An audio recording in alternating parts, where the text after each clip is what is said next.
Hey everyone, it's Michael here at homehealthsuccessacademy.com and 10xpatientreferrals.com. Our goal is to be able to help you guys start your own home care business. Now, let's talk about the advantages and the disadvantages of actually having your home care company based in your house. So let's talk about that, right? So a lot of people ask me that question. Hey, can I actually run my business at home? Can I have a home-based office to be able to run a home care company? And the answer to that is yes. In most states, in average, it allows you to be able to actually create your home care business in your house. So we want to be able to talk about the advantages and the disadvantages. Now, just to give you guys some basics here, that's for a non-medical private duty home care company, but not for a home health or a hospice agency, okay? So advantages, number one, is less expensive than a community situated business as overhead costs are lower, right? Because you don't actually have to have what? You don't have to rent a physical location. So instead of actually paying money, if you get, let's say, for example, a 500 square foot office space that you're going to be paying $800 to $1,000 a month, well, that money you don't have to actually spend. So that's actually good for you when you're starting your business from scratch and you don't have that much money yet. The next thing is there's a lower risk of expensive mistakes. What do you mean by expensive mistakes? Well, if you actually get a certain location, and let's say this happened to me before, where I wanted to expand, but unfortunately by the time that we wanted to expand our area or the amount of space that we wanted, all the spots were taken, right? And so it did not allow us to be able to expand our office space. So we eventually had to move on to another office space in a different area, in a different building. So the cost for that, the time that we spent, that was, time is more, is worth more than money nowadays. So the time I had to spend to move everything, to start everything up again, was a lot for us, right? So that can be an expensive mistake later on, okay? So it lowers that risk. Also, there is always that part where a business does not, kick through.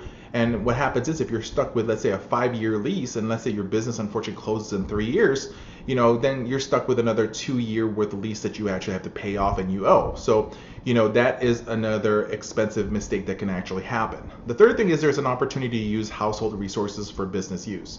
Yeah, that's the truth. There is a lot of things, right? You probably have pens, papers, your printer, your computer at home already, right? So you don't actually have to have another computer in the office. You don't have to buy another printer. So you can use household resources already set. I know a lot of people that, they use their garage for their business space. So they may have some tables in their garage used for basic work. They use that as their workspace for now.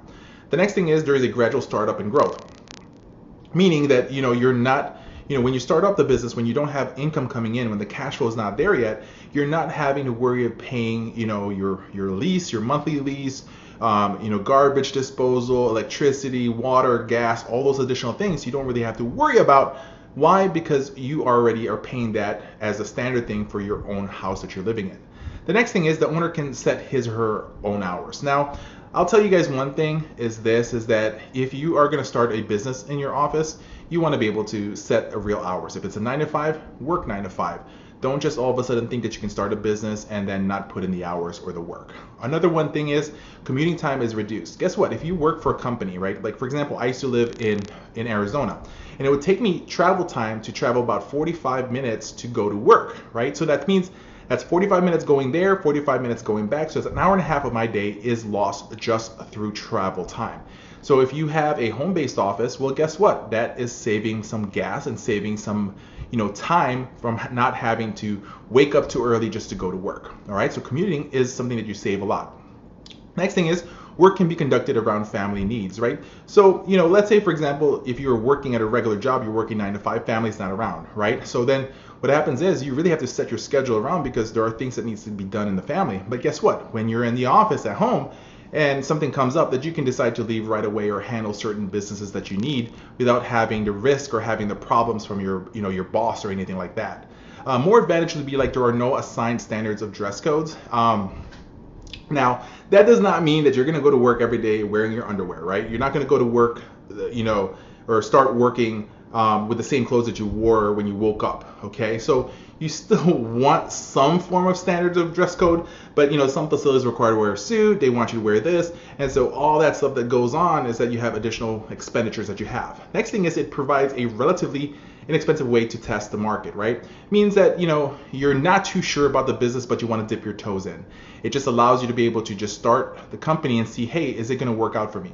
But if you're going to tell me you're going to start a business, you're going to see how it works for 1 year and then that's it, then I will tell you guys then you should not start your own business, because typically it takes 3 to 5 years before you actually are able to see a turnaround in most businesses.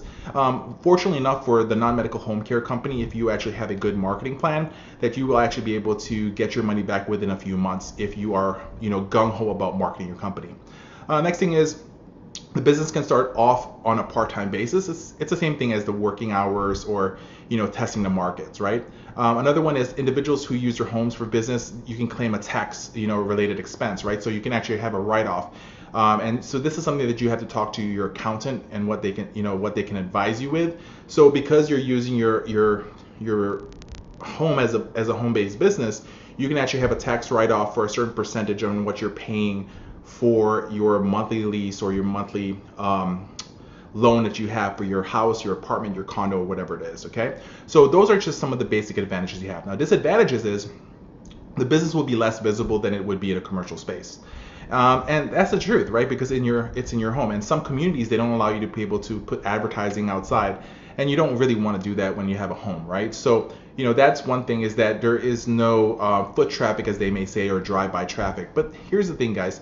The truth is that when it comes to a home care business, the only people that really comes to your office is your employees and yourself, right? So it's very rare that you have a family member who's looking for home care services for their loved one, see your office and drive in and say, I want services for mom. Most of the time, most referrals are going to happen by phone and by email or by online, right? Another disadvantage is there's going to be a lot of discipline needed for you to be able to put into this business, because it's a lot of work, right? If you think that it's only going to be 40 hours worth of work, no, you're going to be putting more time. So you might actually be working till nighttime, because now you're not having to drive. Another disadvantage is that there's an isolation and loss of contact with colleagues, because sometimes it's having to go to work. It's actually a release for a lot of people. It allows them to be able to have a conversation with people that they would not normally have. And this has happened to me a lot of times, right? When I get into the business mode of things, and that I'm not able to see my friends and family. But guess what? If you're not even leaving the house, the chances of you running across your family, your friends, is a lot lesser, okay? Another disadvantage is family can infringe on work time. If you have kids in the house, and the kids stay home at work, and you're saying like, well, I want to have a home-based business because at least my kids, I don't need to pay for a babysitter, for example, I can watch them. But you have to understand is that, kids are a distraction. It's a full-time work. Providing care for kids is really full-time. And so what happens is when they're around, you're not able to actually concentrate fully. So if you are going to be doing some home-based businesses, you have to set up the hours of operation. Let's say if it's 9 to 5, you're going to tell the kids, hey, listen, don't bug me. Okay, if it's an emergency, let me know. But you want to be able to put your full concentration in your business, because if you can't do that, that's going to cause problems later on. You're going to miss things. You're not going to be able to do things correctly. Now, there's also going to be increase in family stress as the demands for work and family are juggled, because if you're just a typical person working 40-hour work week, and then all of a sudden you start a business, and now you're putting in 50 hours, 60 hours a week because you're trying to get this business started, there can be some stress happening in the family. And so one thing that we truly suggest is that you have to have a decision. You cannot make the only decision to start a company. It has to be a family decision, and you sit down and you can say, these are the things that we might actually be missing for the first few years. So having that communication, just as you communicate with your employees or your future employees, you need to communicate with your family and the expectations as well, right? The next thing is a personal motivation level can drop. When we first start something, there's that increase of adrenaline that, oh my God, this is gonna be awesome. We're gonna have a business. We're gonna get it started with, right? But then what happens is we start, having our motivation starts changing, and our motivation level drops down. And then once we start getting punched in the face, as they may say, when we start hitting some certain challenges, your motivation might go down. So you want to be able to stay motivated. You must be able to know what your why is. What's the reason why you're doing this business? And another thing is, a lot of people don't ask this question, is like, why are you doing this business? But you also need to ask yourself, what do I want to be able to do with the money I make with this business, and whom can I actually help? Right? So you want to be able to ask these type of questions when you're running your business or you're deciding to start a company. Then you can also, like we said, dress code and advantages is that the dress code is not important.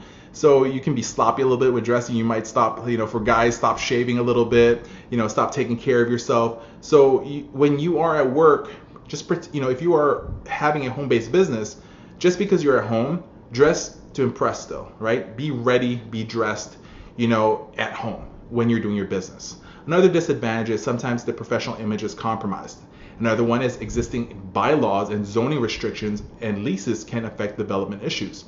There are communities or HOAs or homeowners associations that prohibit having a home-based business in your area. And that's just what they want to be able to have. So make sure before you make any decisions on starting a business and using your home address, make sure you find out what are the restrictions, what are the zoning restrictions, what are the laws, what are the lease issues and everything, okay? Another disadvantage is there could be conflict with neighbors over noise, traffic, and parking problems, right? Where do you live? How many parking spaces do you have, right? If you're gonna have a home-based business, like I know a couple people that has their home care company based in their basement, right? So they have several people working, but unfortunately they don't have the whole driveway enough to be able to have people park there. They themselves had, for example, 2 cars already parked there. So where do everybody park? So a couple of their employees would park in the streets, and that became a problem, and neighbors started complaining. Okay. Now, the last disadvantage it can be is that there may be even limitations or even regulations to operating a home-based business, meaning that some states you had to be able to find out is do they actually allow you to have a home care business at your home. Some states do not allow this, but most of the states, they allow you to have your business at home.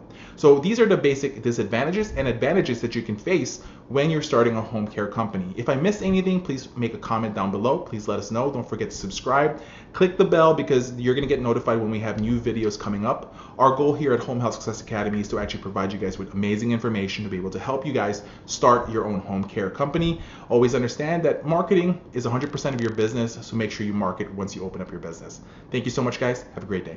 This video is brought to you by medicationreminderprogram.com. Are you trying to look for that one edge up to be able to get you more referrals or to get new referral sources? Well, that's medicationreminderprogram.com. If you start offering this for your patients and future patients, you're going to be able to show future referral sources that you're doing something different, that you're providing better services than your competition. The daily reminder program goes like this. We will call the patients for you twice a day and remind them to take their medications at 9 o'clock in the morning and at 5 p.m. A top reason for hospitalization of seniors is not taking their medications. So what you're going to be doing here is you're going to be giving them comfort of mind, both family and referral sources. So sign up to medicationreminderprogram.com right now. There's 3 packages available, but at the very same time right now with code 50 off, you can actually get 50% off our Gold plan and the Platinum plan. So just stop by medicationreminderprogram.com and let us help you get more referrals. Let's go back to the video you're currently watching.